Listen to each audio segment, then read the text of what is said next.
आप सभी का स्वागत चैनल पर। दोस्तों, घूमना किसे पसंद नहीं है?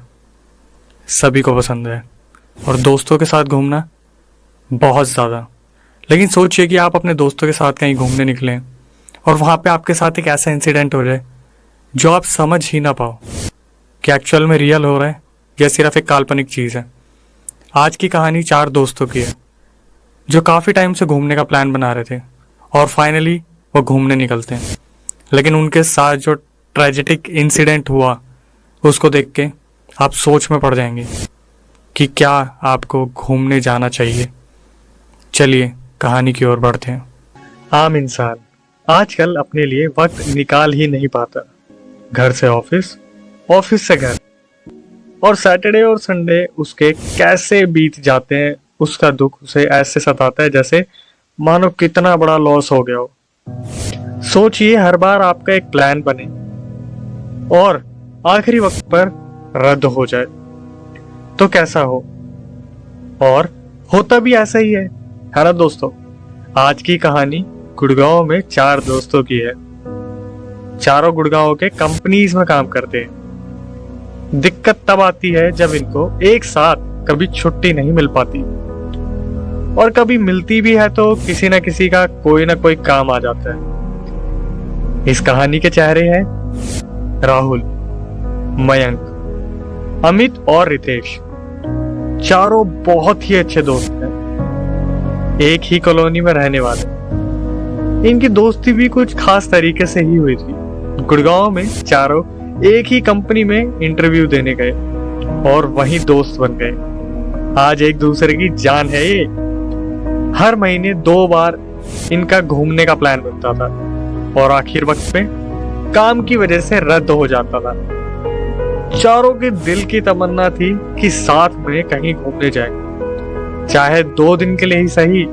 और फाइनली एक प्लान बनता है। इस बार चारों मिलकर डिसाइड करते हैं कि फ्राइडे नाइट निकलेंगे कहीं पहाड़ों की ओर। सैटरडे रुकेंगे पहाड़ों के बीच, फुल पार्टी करेंगे और संडे को आके मंडे को ऑफिस जाएंगे। मयंक जो सबसे बड़ा है, उसके पास गाड़ी है और वो सबसे ज्यादा आनाकानी करता है हर बार, क्योंकि मयंक की एक गर्लफ्रेंड है जो हर सैटरडे संडे उससे मिलने आती है। और सारे दोस्त मयंक को गुलाम के नाम से बुलाते हैं, पर ये भी जानते हैं मयंक अपनी गर्लफ्रेंड से बहुत ज्यादा प्यार करता था।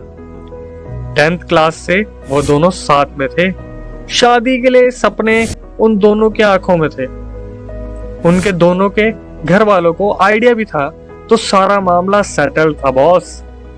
राहुल जो कि मयंक से छोटा था, और राहुल अपने ग्रुप में प्रैंक्स और मस्ती के लिए बहुत ही ज्यादा पॉपुलर था।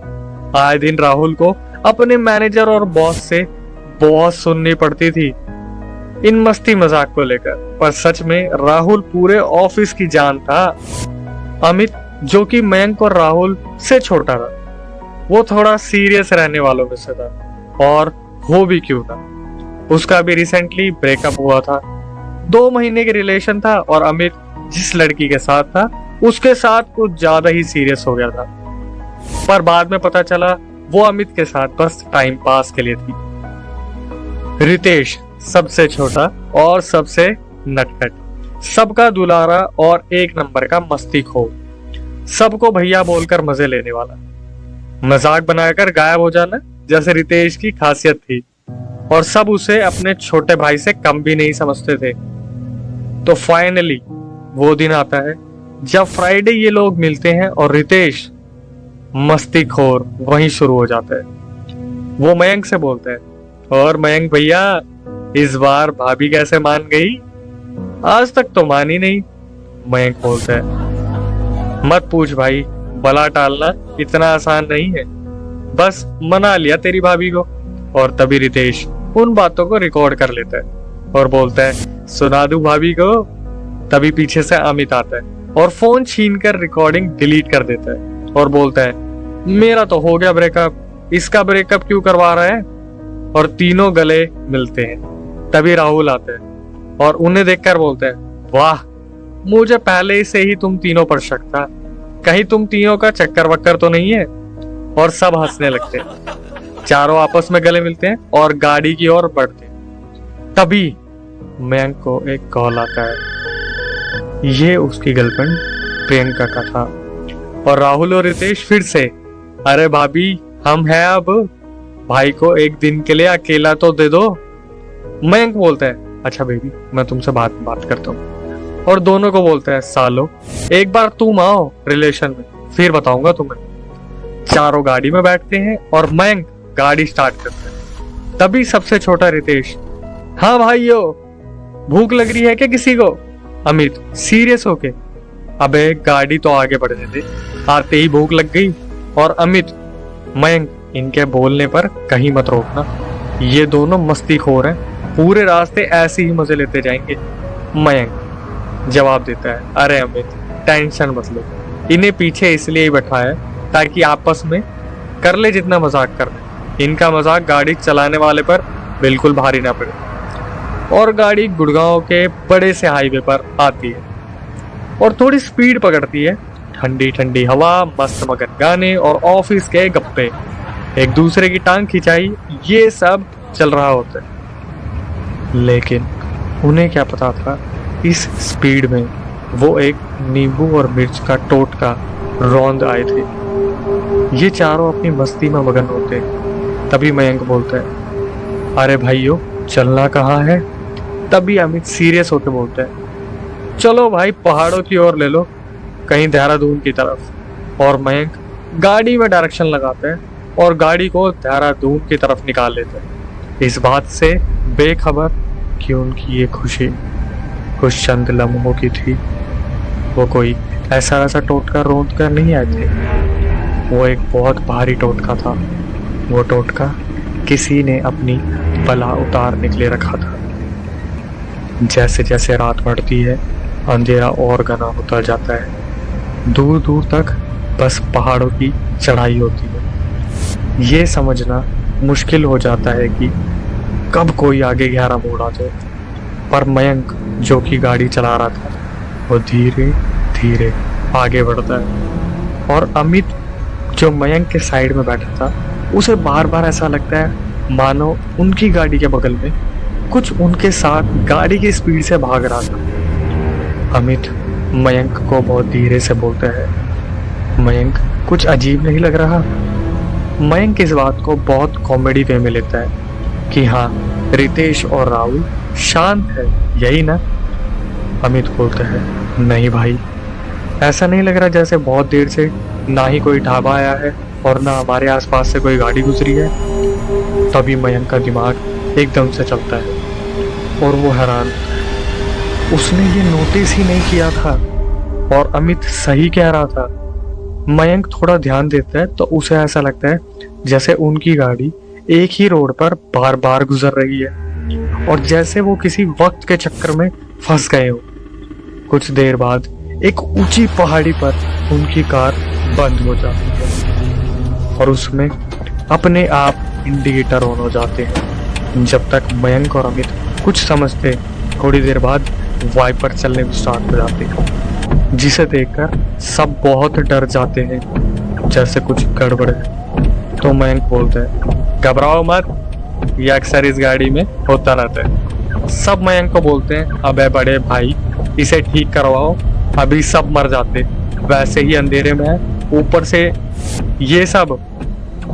मयंक बाहर निकलने के लिए बोलता है तो सब डर से मना कर देते हैं, कहते हैं नहीं अंधेरा कुछ ज्यादा है।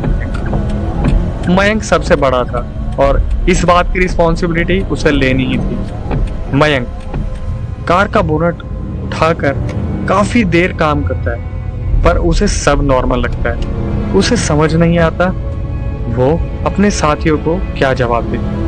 वो पीछे मुड़कर देखता है तो उसे दूर एक पहाड़ी पे लाइट दिखती है। तो मयंक बोलता है, भाइयों सब अपने फोन से इमरजेंसी नंबर ट्राई करो, मैं कुछ इंतजाम देख कर आता हूँ। अमित मयंक को कहता है, मयंक कहीं जाने की जरूरत नहीं, अंदर आ जाओ। लेकिन मयंक को डर नहीं लग रहा होता। मयंक बोलता है, भाइयों पूरी रात गाड़ी में थोड़ी काटेंगे। और बोलता है, सुनो अगर मैं आने में थोड़ा लेट हो जाऊं तो ये दरवाजा मत खोलना, और जब मैं 3 बार नॉक करूं तभी दरवाजा खोलना। और वो ये बोलकर सामने अंधेरे में कहीं गुम हो जाता है। सब अपने फोन में देखते हैं। वक्त रात के 11:35 हो रहे होते हैं और सिग्नल किसी के फोन में नहीं होते। पीछे बैठे राहुल और रितेश अपनी गर्लफ्रेंड्स की बातें कर रहे होते हैं। तभी अमित बोलता है, मेरा तो कट गया, तुम दोनों का कटेगा तब पता चलेगा, अभी खुश हो लो। रितेश बोलता है, अरे भैया हम प्यार नहीं करते, बस घूमते हैं और घुमाते हैं। और ये बोलकर दोनों हंसने लग जाते हैं। अमित बोलता है, हाँ हाँ ठीक है करो, आएगा समझ। लगभग 1 घंटा हो गया था। मयंक को गए। पीछे राहुल और रितेश सो रहे थे। अमित को बहुत टेंशन होती है। वो सिर्फ रितेश को उठाता है क्योंकि राहुल को अस्थमा की प्रॉब्लम थी, तो उसे वो सोते टाइम डिस्टर्ब नहीं करते थे। अमित कहता है, अबे ओ बेशरम, मयंक को गए घंटा हो गया, 12:30 हो गए, क्या चल रहा है, सोने आया है क्या? राहुल हालांकि नींद में होता है और ये सुन लेता है। उसे ये सुनकर कि मयंक भैया लौटे नहीं हैं, राहुल को एकदम से अस्थमा का अटैक आ जाता है और वो खांसने लगता है। उनका सारा सामान डिक्की में रखा था, पर ऐसे अंधेरे में किसी की निकलने की हिम्मत नहीं होती। राहुल खास खास कर बेहोश हो जाता है और रितेश बार बार बोलते हैं, भाई राहुल उठ मेरे भाई, उठ जा। और वो एक फैसला लेते हैं और रितेश अमित को बोलते हैं, भैया मैं मयंक भैया को ढूंढ के लाता हूँ। अमित बोलता है, बड़ा मैं हूँ और जैसा मैं बोलूँगा वैसा हो। अमित और रितेश 20 मिनट वेट करते हैं और फाइनली रितेश बोलता है, मैं जाता हूँ भैया, मयंक भैया को ढूंढ। जैसे ही रितेश आगे बढ़ता है, एक घने धुएं की चादर रितेश को पीछे से गायब कर देती है, जिसे देखकर अमित की रूह कांप जाती है। वो अपनी आंखें मलता है। इतने में राहुल उठता है और बोलता है, भैया मयंक भैया और रितेश कहाँ हैं? अमित उसे सब बताता है और गाड़ी में बैठे बैठे 2 बज जाते हैं। तभी गाड़ी पे नॉक होता है, 1 2 नॉक, और एकदम से राहुल गेट खोलने वाला होता है। तभी अमित बोलता है, राहुल गेट मत खोलना, मयंक ने कहा था जब 3 बार नॉक हो तभी खोलना। और वो दोनों बैठ के तीसरे नॉक का वेट करते हैं और तभी तीसरा नॉक बजता है और फिर चौथा, 5वां, 6वां, 7वां, धीरे धीरे नॉक बढ़ने लगते हैं और अब कंटिन्यू नॉक बजते हैं। दोनों एक दूसरे की तरफ देखते हैं और तभी कोई गेट को खोलने की कोशिश करता है। दोनों अपनी जगह पर उछल जाते हैं और कोई ऐसी चीज थी जिसने गेट खोलने के लिए पूरी गाड़ी को हिला दिया था। पीछे बैठा राहुल ये देखकर दोबारा बेहोश हो जाता है। अमित बस खैरियत मनाते हैं कि कोई तो मदद के लिए आ जाए। ये सोच सोच कर उसकी भी आंख लग जाती है। सुबह 5:30 बज गए थे जब अमित और राहुल की आंख खुलती है। सामने एक पीसीआर पुलिस की एक गाड़ी आ रही होती है और उनके साइड में रुकती है। उसमें से 4 पुलिस वाले उतरते हैं और अमित और राहुल को गाड़ी से निकालते हैं और कहते हैं, पीछे मत देखना, सीधा पीसीआर में बैठ जाओ। एक पुलिस वाले के हाथ में एक पर्चा था जो उन्हें गाड़ी के बगल में एक पत्थर से दबा मिलता है। वो एक एविडेंस था और अमित ये जानता था। अमित की नजर उस पेपर पे होती है, राहुल की इस बात पर कि पीछे क्यों नहीं देख सकते। ये वाकया एक साथ होता है जब राहुल पीछे मुड़कर देखता है। ठीक गाड़ी के बगल में एक पेड़ था जिस पे मयंक और रितेश की गर्दन काट कर एक रस्सी से बांधकर लटका दी थी, जो कि हवा से उनकी गाड़ी पर नॉक नॉक करके साउंड निकाल रही थी।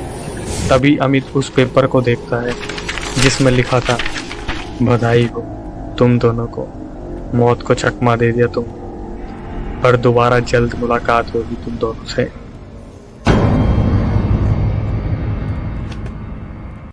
आई होप ये कहानी आपको पसंद आई होगी और ऐसे और कंटेंट के लिए इस चैनल को सब्सक्राइब कीजिए और इस वीडियो को शेयर कीजिए अपने दोस्तों के साथ जिन्हें घूमना बहुत अच्छा लगता है।